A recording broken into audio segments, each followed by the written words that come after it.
how to add sound volume control to lock screen on Samsung Galaxy S26 Ultra. So let's start the video. First of all, go to app library.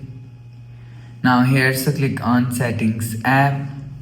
Now in setting, scroll down and click on wallpaper and style.